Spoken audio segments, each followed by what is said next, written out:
The second one was a very different school. It was in the city centre of Sheffield in a more kind of traditional middle class area, but still with a very mixed population of students. So we had maybe half of the school was very, very kind of middle class. Parents were like doctors, lawyers, teachers. Other half of the school, we had some kind of large populations of Pakistani kids, Somalian kids in Sheffield. And so with this kind of real melting pot of different types of kids all in one school.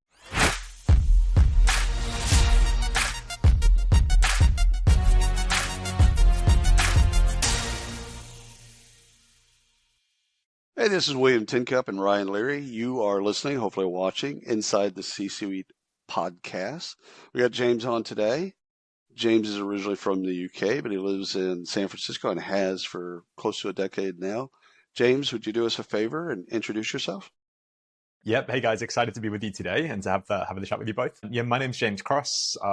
As William said, originally from the UK, moved to the US back in 2017 and have lived it here in San Francisco, which I now call home, and have a long history of experience in the learning and online development space. And really just the thing that drives me is using technology to enhance people's potential and unlock potential. And that's really been kind of the theme of my career. And so that's what I'm working on today. So excited to chat. Now, you go all the way back to e-learning. Absolutely. The old days of like LMSs and Adobe Captivate and all of that good stuff. Okay. Yep. Yeah. So CLOs, you got all the baggage. Great. He was selling Britannica encyclopedias. Yeah, 100%. He's just learning through and through. So tell us about your current company. What do you have going on there? So today I'm co-founder of an early stage, seed stage startup called Tenor, Tenor, and we're an AI platform for leadership development. And we're aiming to use AI to make every manager more effective at large companies through voice simulations, through AI coaching, and a bunch of other different pieces we're building on the roadmap right now. A super exciting time, and it's good to be back to kind of building early stage. It's a fascinating space. Yeah. For me, I think we see so many startups today in this space. How do you, and I know we're going to get into your story, and I think this kind of maybe plays into it. How do you get into this space now today and be different than the others? Yeah, really good question. Yeah, I think talking about the learning space today, I think as we think about AI, everybody agrees that the whole space is going to be completely disrupted and completely kind of changed and transformed. Right. I personally don't think that looks like just building more monolithic LMSs with AI baked in. Right. When we thought about this, we thought it looks much more like very specific kind of vertical use cases for very specific parts of the workforce, whether it's like frontline workers, managers, sales folks. And that's why we decided to really, really focus and focus on how we could make managers better. And like one thing I love about this space right now is that the technology is so new. It's really a level playing field. So you've got lots of startups like us that are innovating and moving quickly. Then you've got some kind of incumbent, kind of larger providers that are also playing with the technology. But we're all really at the same kind of level playing field. I think we've got the same technologies to build with. Sometimes we're actually able to move a little faster than some of the bigger players in the space. And so that's what makes it kind of really exciting, and probably more exciting than any other kind of technology transformation inflection point that we've seen. Well, the last one that I remember was LMSs kind of moving from compliance and doing all of that stuff and syndicating content or making their own content to micro content.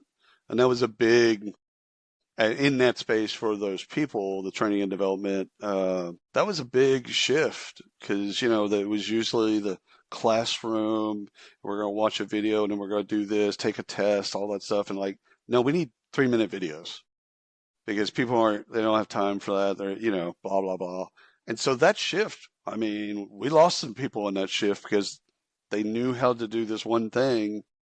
And I remember being at a couple of ATDs and people were still trying to wrestle with the idea of, I need to get this longer form content, but the audience has shifted and they won't consume the longer form content. And so now I see, okay, throw all that out the window. So now where does AI play? And again, what does the audience need? From a learning perspective, you're talking about managers and leaders. What do they need? When do they need it? How do they need it? And I don't have an answer for any of that. I remember that chasm being pretty difficult for the training and development world. And like one thing I love about AI that's kind of just unique to this inflection point is like there are things that we know work really well, but just don't scale. So things like one-to-one coaching for executives, which very few people are able to get because it's expensive, it's intensive. Things like role plays, which we know are effective when they're done well, but they're often a one-off experience that's just done in a really awkward way with your peers as part of a workshop. Maybe kind of personalized nudges and just having one example is I used to have like an amazing HRBP who was like a true partner to me. He knew my development as a leader. He knew my skills, he knew my team, he knew the business, and he was able to just be a true partner and guide to me. And it's rare in your career you have one of those people. And I think there are opportunities to bring that kind of support to every manager and everybody at a company. So that's the thing I love about AI. It just takes the stuff that we know works really well and just suddenly makes it available to everybody at like zero marginal cost, which I kind of. So James, let's learn a little bit about you. People that listen to this show and watch the show, they're aspiring to be doing what you're doing or kind of climbing along their career similar to or in a way that you have. So take us back a little bit. What was the big dream that you wanted coming out of school? So I think coming out of school and throughout my whole childhood, I always wanted to be a teacher. I love the idea that you could make an intervention or be part of somebody's life in a way that kind of changes their life from that point onwards. And I was always kind of in love with that idea. So when I left school, I went to study music. So I went and did a classical music degree because I didn't really know what I wanted to do. I was very musical, played piano, was really into like electronic music production, and decided to kind of go do something that I loved and figure out the rest later. And I remember like people telling me at the time that was a mistake. I remember my geography teacher said to me, "Hey, you're never going to be Elton John, so there's no point in going to study music. You should go study." Just kill the dream. Jeez. Yep. I want to be haven't Joy even Division. graduated yet.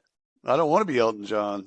I want to, At Ryan, they call college in the UK, they call it university. They call it university. Yeah, I know. But he's in the States. He's in San Francisco, so he's assimilated. We can use that vernacular. You're right. I'm like an awkward mix of British and American.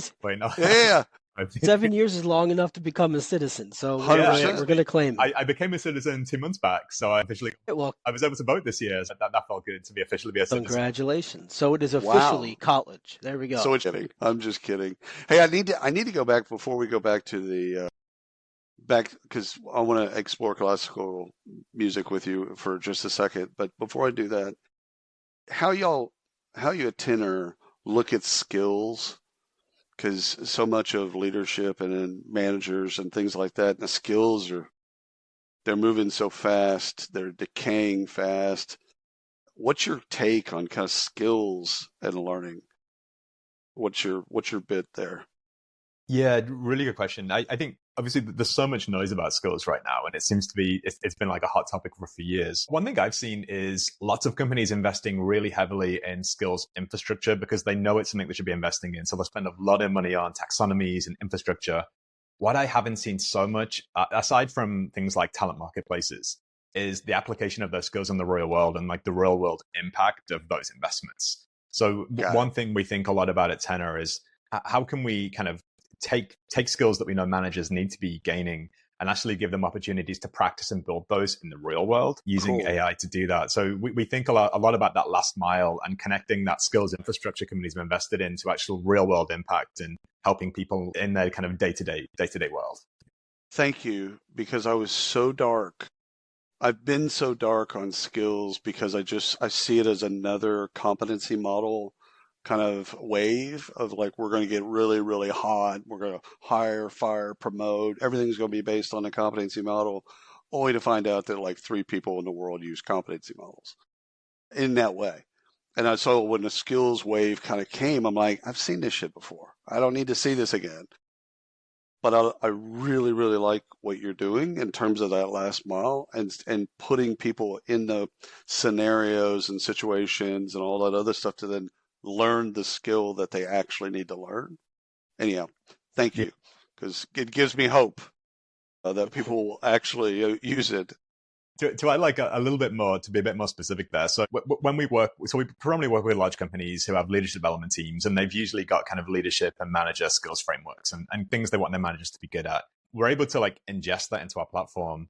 And then when managers go through our voice simulations and actually go through our management simulations, we can score them across those skills based on how they actually showed up in that moment and how they're developing those skills over time. So it's connecting the great work that companies have done around skills taxonomies and actually making it real and solving for that like last mile of skill development.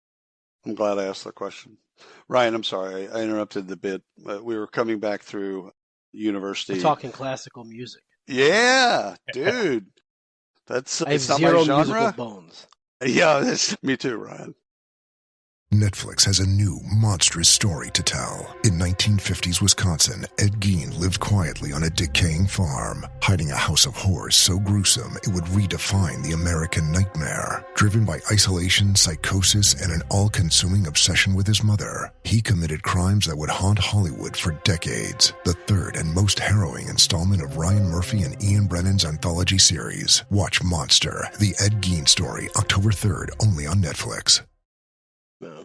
I got other artistic bones, not music, not music. Why classical? I mean, you could have done any genre, I'm sure, but what attracted you to classical music? Yeah, definitely. So what I was interested in back then and now, it wasn't kind of just straightforward classical music so much. It was like early 20th century experimental music where cool. You had people like John Cage who were like taking classical music and just rethinking it and having new approaches and asking lots of questions about why do we do this, why do we do that, and how can we innovate. So I just love that idea. Not quite Philip Glass. Philip Glass too, minimalism. I used to do like a lot of minimalist composing as well. Yeah. Dude, that's because I love modern art. So like I can dig that because he's on his own venture, his own plane, and he's trying different things. Brian, have you ever heard of Philip Glass? I have not. So think like postmodern art in music, and it is totally like it's not. I'll have to look him up.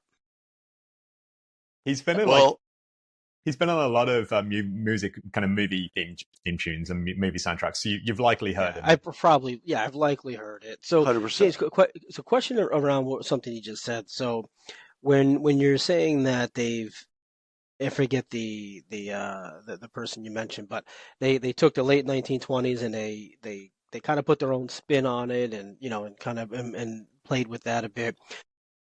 Since this is your background, I got to ask this question. And you were into electronic music. Is this the same as a DJ today taking something from the 80s and 70s and putting their own spin on it? Kind of, yeah. It's like one thing. So it's John Cage that I used to love, and he used to do things like he'd take a grand piano and at the back of a piano you've got kind of the strings and the hammers hit the strings. Right. So he'd actually go and put objects in the strings. He'd put screws in there. He'd put kind of erasers between the strings. And so you took this as an instrument, and suddenly it sounded completely different.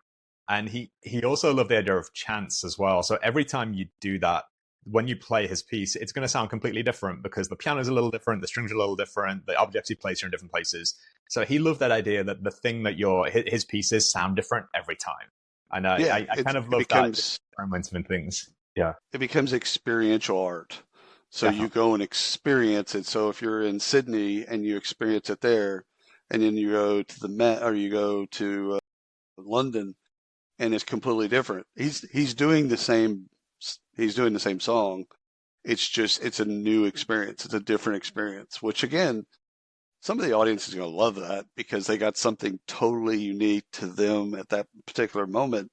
And some people like hearing, Bach, and that they want to hear it the way that it was constructed. Yeah, I used to be into John Cage, Charles Ives, but I used to love like modern jazz as well, like Herbie Hancock, Miles Davis used to play a bunch back in the day. After university, your friends, family are all telling you that you failed, you got a degree in nothing, you'll never make it, etc. Okay, so what did you do? What was your after music or at least after university? What'd you do next? Yeah, so my plan from when I was a kid to go do teacher training. So in the UK, it's a little different where you do a degree for 3 years and then you go do a year of teacher training after that and get your teaching certification, usually in the subject that you did your degree in. Sounds better than what we do. So I went to become a music teacher, and so I did a year of teacher training. I did two like placements as part of that. One was in a city school in a small town in the north of England called Barnsley, like former industrial town, former coal mining town, very high unemployment, very kind of low levels of generational ambition in the kids. And that was like just a complete eye opener to be around in that sort of environment for the first time. And also just to see the value that education and like really good teaching can have in those environments, in raising aspirations and showing people what's possible in a way they might not see at home. So that was like a really cool life experience for me to be in that environment. What was the second one? The second one was a very different school. It was in the city center of Sheffield in a more kind of traditional middle class area, but still with a very mixed population of students. So we had maybe half of the school was very, very kind of middle class. Parents were like doctors, lawyers, teachers. Other half of the school, we had some kind of large populations of Pakistani kids, Somalian kids in Sheffield.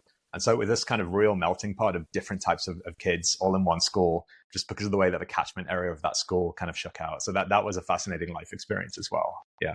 And music's taught a little different in the UK than it's in the US. So back when I was teaching, music was a compulsory subject, and most kids would have an hour of music once per week up until the age of 14.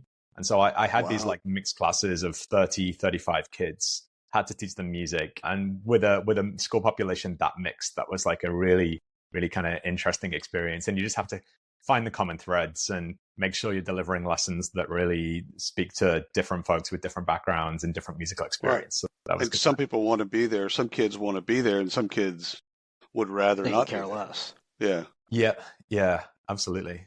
And I think yeah, go ahead. Yeah. No, go for it. Finish your thought. As I think about just the through line from teaching to what I do today and my career since then, I think as a teacher, especially in like an inner city high school, you're picking up survival skills that are just so useful in the rest of your life. It's like, how do you keep a group of people engaged? How do you explain something in a way that resonates with people in the room who have like mixed opinions and different levels of understanding?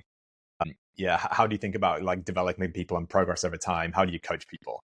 And I come back to that very often, that like the experiences I've had since then in the corporate and startup and technology world, like so much stuff I picked up in the classroom has just been so helpful there. I don't think I could ever survive in a classroom. Like I couldn't do it. My wife is a teacher, James. Well, no, as a teacher, I barely survived as a student, but as a teacher, I couldn't. My wife is a teacher. I don't know how. God bless you all for doing that. So, and Ryan, it's no different at the undergraduate and graduate level. Like I did when I was at Arizona, I taught undergraduate students, 50 kids in a room, and if I could get five that actually cared about the topic, really did care about the topic, that was a win. Yeah. So anyhow, so James, how long did the teaching expedition last before you ventured out and started into the world of corporate? Yeah, so I taught I did my teacher training, then I taught for 3 years as like a full-time teacher. And the connection point for me was like I qualified to teach in 2005, 2006. And that was around the time that like online video, YouTube, broadband internet was really starting to take off. Yeah. And music is one of those classroom topics where like video works really well. You can record students playing, you can then watch it back with them, upload it online. So I was using a lot of video in my classroom and innovating with that. And realized back then I could see the power and potential of video for learning, but saw that it wasn't like widely distributed yet. It was difficult for teachers to use. The infrastructure wasn't there. Like you couldn't really use public sites like YouTube for content with students. You needed it to be secure, integrated with the school systems. So I started doing like a lot of writing, a lot of thinking about how to use video effectively in the classroom, and then started kind of consulting with other schools to help them use video. And then so that there was that kind of educational technology piece that brought me out of teaching. And at the time, there was a program, a UK government program called Building Schools for the Future. And the government back then was trying to rebuild every school in the country physically. And they were kind of giving them new buildings, refurbishing buildings, but also they were putting millions of pounds into technology investments for schools. And there was a national strategy for trying to use technology to level up education. So I became a consultant on that project, working with school districts to help them think about like how do you use video, how do you use online learning, how do you use LMSs, how do you use things like iPads, which were taking off at that time, and did a bunch of work there. But still kept thinking about video. I was so passionate about using video for learning. Came across what at the time was a little open source platform called MediaCore out of British Columbia, Vancouver Island. And this was an open source platform that essentially let anybody create their own kind of open source YouTube that they could host themselves on cloud infrastructure and then securely deliver video. So I got to know Stuart, the founder of the consultancy that built that. He was thinking about like turning that into a vertical SaaS company, and he was thinking about education, healthcare, a few different areas where that could be useful. And here I was, like an educator in the UK, using his software with my kids, and also helping other schools use his software. So I got to know the team over in Canada, and they decided to go raise some seed funding, and I was one of the founding team members of MediaCore, the kind of the SaaS version of that. Soon after, then moved to Canada to go be part of that team. And that was really, it was that through line of like video for learning that really took me from the classroom to working in a startup. ¿Hablas español? Sprichst du Deutsch? Kann du Norsk? If you used Babbel, you would. Babbel's conversation-based techniques teaches you useful words and phrases to get you speaking quickly about the things you actually talk about in the real world, with lessons handcrafted by over 200 language experts and voiced by real native speakers. Babbel is like having a private tutor in your pocket. Start speaking with Babbel today. Get up to 55% off your Babbel subscription right now at babbel.com/Spotify. Spelled BABBEL.com/Spotify. Rules and restrictions may apply. I don't know about you, but I don't know very many people that are hopeful about the world of work. And I'd like to change that. My name's Marcus Mossberger, and I started the Hope at Work podcast, where you'll find two things. Number one, really interesting guests. And number two, innovative ideas about the future of work. Check it out. I love that. Was ASU GSV, was that around where they talked about ed tech, and there was an ed tech conference? Was that around at the time? Absolutely, yeah. I've been to ASU GSV a couple times, and another conference like EDUCAUSE and a few others. Yeah. Okay, so when you moved to Canada, you're part of the. I mean, what you said, you moved to Canada. So you moved to Canada. You're part of the founding team. What do you learn from that experience? So one thing I learned a lot from that first startup experience was just the importance of focus. So I think when you've got a great technology, a great product, a great platform, it can be a lot of things to a lot of people. And originally, we could see the power of, we were trying to sell it to K-12 schools, K-12 districts. We were trying to sell it to higher education institutions, corporates, big companies, small companies. We were trying to just get this platform out there for everybody. And that wasn't going so well. Like, the people that used it loved it. But we got to a point where we were like, hey, we have to really focus on one type of customer. And just because we're a small team, we need to really focus. And it was in the moment where we saw in higher education that video was really taking off. Like, universities were installing lecture capture systems where they'd have cameras that automatically recorded every class and every seminar. We saw universities wanting to deliver video experiences to their students through LMSs like Instructure's Canvas and Blackboard. Yep. And we also saw that they just didn't have the infrastructure to do that today, because the infrastructure for video was still kind of novel and new. So we focused the company purely on like large universities with big media collections that knew they had to deliver video experiences for their students. And that was the best decision we ever made for the company, was like having that focus, I think, just focusing down. How do you approach pivoting? We've talked about this a lot on other shows, and I think it's extremely important, especially for the audience, to understand when you're starting something or you're scaling something and it's not working, or you see something change. How do you recognize that, and how do you handle the pivot? Yeah, good question. Like, the first time around, we didn't handle the pivot very well. Like, early on, we did it too late, and we'd raised some seed funding, and we were at the point where we started to think about raising our Series A. Started to talk to some investors and realized that like we weren't in good shape to raise our Series A. Like, our revenue was doing okay, but our growth wasn't great. And also, like, I think by the time you raise Series A, you have to be at a point where, like, you know the inputs and outputs. You know your customer, you know which channels work, you know who you're selling to, right. You know which questions you ask them when you call them on the phone. And you just want, like, using the Series A money to kind of pour fuel on that fire in terms of what you know working. And we weren't there. And so I think that's what really, like, we were like, hey, we can't raise a Series A. The company's going to die unless we change something. So we had to we were like, what do our best customers look like? Let's pick a couple of those. And it turned out they were universities. Like, let's go find more of those and let's focus on only those types of customers. And did a bunch of like ideal customer profile kind of work there. So for us, like back then, it was kind of forced on us. It's terrifying because you're shutting doors, especially at the startup phase. You need the money. So you'll say yes to anything, really, like almost anything. Somebody comes along, can you? Hell yeah, we can. And the thing is at one point that you're describing, you have to shut doors. And investors typically, that's not what they want. They want that TAM, total available market, to be as big as possible. So they want you to be in large universities, smaller universities, corporate. They want you to be everywhere because the TAM's a bigger number. And that's often the worst advice you can give a startup. So what'd you do after that? What was your next career move? Yeah, definitely. So that company went well. We ended up like powering video learning for lots of big US universities. So like Yale, Stanford, Columbia. We powered end-to-end media management delivery. So that was great fun. And then we did raise a Series A back in early 2015. And then we got an email from a little company called Workday, which I honestly, like I knew a lot about the learning space, didn't know much about the HR space, had heard of Workday as like a public company. But they called to say they wanted to come visit us in Victoria, BC, like a little island we were on. And they came up and it turned out Workday was looking to build an LMS as part of the HR suite and really wanted video to be at the center of that. Like the shift you mentioned before, William, around moving from compliance content to short form video, wanted to kind of build a platform that was great at that. Smart. And for us, like we great culture fit with the folks there. We just like, we believe so passionately about our technology. The idea of taking what we were doing and bringing it to like the size of Workday's customer base was huge for us. So that acquisition went forward. And then our team went and joined Workday in, I think, August 2015.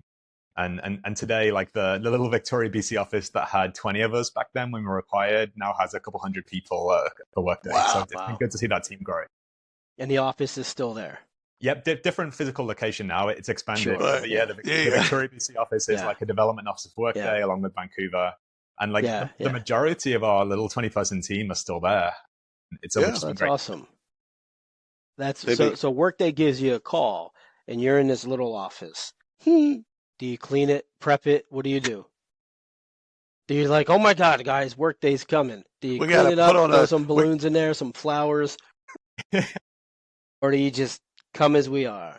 We kind of come as we are. We had like a super nice little office. Our CEO's partner at the time was an interior designer, and she designed our office. So we had like a really nice space, a little office in Victoria. So those guys come to visit, and we just, I don't know, we just felt like an immediate cultural fit with those guys. So it just felt like a really good fit for us. They make wonderful acquisitions, like their corp dev team and the people on that side of the business. They know what they want. They go out and they go and select people, both the tech and the team, really, really well, probably better than anybody in the industry. Why did you leave? So I was at Workday for close to 9 years in total. Like, honestly, when I joined, I thought I was going to be there. I thought I was a startup guy. I thought I was going to be there for like 18 months and then leave. But I think when I joined, I was maybe employee number 5,500 or something. When I like Workday now is like 18,000 people. Yeah. And during that time, like I felt like every 12 to 18 months when a company's growing that fast and building new products, it's kind of like if you're ambitious and intellectually curious, you can have a new job every 18 months and jump into a cool new project. So that's what kind of kept me around for so long. Yeah. And then I can see that. Yeah. Had a great time there. And then just increasingly, the itch was just getting stronger and stronger to get back to building. Yeah. So I was missing the startup days a little bit. And I took a sabbatical from Workday to do a little bit of travel and just kind of get some headspace and think about what was next. And increasingly was just getting the itch to get back to the startup space and get back to building a small team and building a company. So it was just kind of feeling like it was the natural time to make that jump. Well, what was different about this time versus the first time? So you've been acquired. Now you're here. You're ready. You're building again. What lessons did you learn the first time that you were able to leapfrog over? Great question. Yep. One of the big ones is, like I said before, just focus from day one. Yeah. So not trying to be all things to all people, even if your technology is really powerful and you have a big impact, just like focusing. Also, I think the importance of just building a great team, like we did this back at MediaCore, and just the idea of the first hires you make, just being super intentional about culture, about making sure you have the right folks on the team, because they're the genesis for everything that comes after that. And also just learned a lot, I think, back at MediaCore about how you position and frame things to the market, and how you talk about your product, and how you talk about the value and articulate that. I think like the first time around you learn so much, but it takes a long time, and you make so many mistakes along the way. And the second time around, you can kind of leapfrog a little bit of that. But I will say things have changed a little since, like, we were acquired in 2015. We were building the company from like 2013 to 15. A lot of the playbook has changed since then. So it's been fun for me to take what worked back then and also just kind of update my knowledge and learn about what's changed. What's similar to Ryan's question, but it's more on the Workday side. What did you take away from Workday? The experience that helps you now, building what you're building. What is that? Yeah, I think a lot of the culture of Workday, we've kind of brought it to the new company. So like when we look at our core values as a really small company, they mirror lots of Workday's core values around like customers and employees first, doing right by customers, building. I remember David and Neil used to talk about, like, early in the early days, nice guys kicking ass. That we're going to kick ass and build a business that does really well, but we're going to do it in like in a good way as good people. I kind of love that idea. That's one of the main things. And also, when Workday built products, we always did it in lockstep with customers. We'd have like advisory councils, we'd have design partner groups. We'd really take customer feedback in as we built the products, and that's something we kind of learned as well. And the other thing is just Workday is like a marketing machine. From day one, in terms of how they built the brand, how they built the kind of how their products are perceived, how it's marketed. I just learned so much about that as well during the time there. Yeah. I want to go back to the hiring conversation real quick. So how do you approach that first hire? Let's say the first 2 or 3 hires. You said hire for intention and hire for culture. But how do you actually approach that? How do you find these people? You're not just going to LinkedIn. Is this a network? Is this introductions, or these people that you're watching in industry and handpicking? Yeah, our first hires were a couple engineers, and they came purely through networks. So it was kind of friends of friends, people who could vouch for them.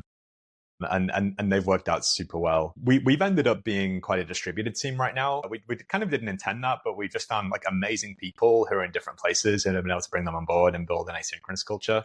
But for those first hires, it was just opportunistically network introductions, and that's worked out. I'm good at strategy and ideas. So I need people around me who are good at execution and keeping the trains running on time, and really just driving execution, and who are kind of good at planning and super organized. I find I pair really well with those sorts of people generally. Ryan, who do you need to have around you? That's a good question. I need creative people around me. No, I'm kidding. I feel like I know where this conversation's going, James. No. And he's going to say, see, I can't do any work. I'm just going to give you the ideas. And that's it. That's what's going to happen. So thank you. Appreciate it. No, the idea is only as good as the execution. So you can have great ideas. No. But if you don't have the execution, either yourself or the team around you, who cares about the idea? It's a tree in the forest that fell. Because I've never actually thought about that. Like, who do I need to have around me? I think I like, for me, I need people that I can go on thought experiments with, that I could run an idea into and then just work it through. And then go away and I can do whatever. But I need that. I think that's why you use ChatGPT so much now, is because we're friends. We've got to have an unhealthy relationship, me and my friend. Fair enough. We do. So one of the questions I wanted to ask you is, we have a friend that does have a coaching platform in New York. It's called Pilot.coach. But the bit is he's not looking at the leaders per se. He's looking at the emerging leaders. So who's next? And I'm fascinated with that because it's that succession without saying succession. Because succession sounds like a bad word for some folks. So with Tenor, you're looking at leaders, managers. Do you believe it'll go all the way down to employees? Like, do you feel like it's just going to go all across the organization and starting at a place? Yeah, I think we know that role plays are valuable for everybody, and role plays are really what our first product does today. I don't know. So part of it is just focus. We're trying not to be all things to all people, but we do see the value. Right. Like I think like I had this opportunity to report to some like amazing mentors during my time at Workday, especially when I was like leading organizations. When you've got a manager who's like seasoned and they've seen it all before. So like anything I saw that I was like, how do I deal with this? So my manager at the time had seen everything before and a million times and could just kind of tell me.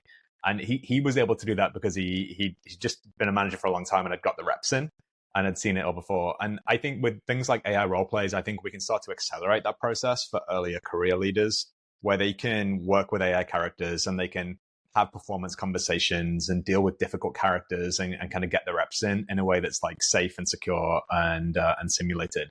So we see AI maybe just being an accelerant to help people get further in their careers faster. Yeah, I love the idea. This is the part of AI and learning that fascinates me.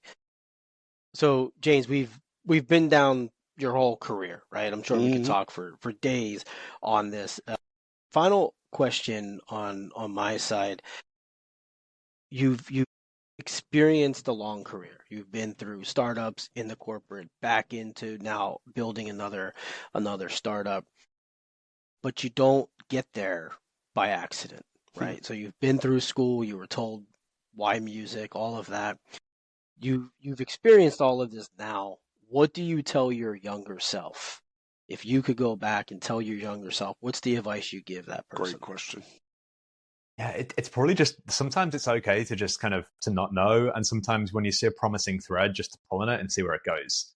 For me, that thread happened to be like video learning, just because that was taking off around the time I was starting my career. But I think it's just like, be opportunistic. When a thread comes up that you think could be interesting and something pulls you towards it, just pull on that thread and lean into it and see where it goes. I love that. That's just great advice.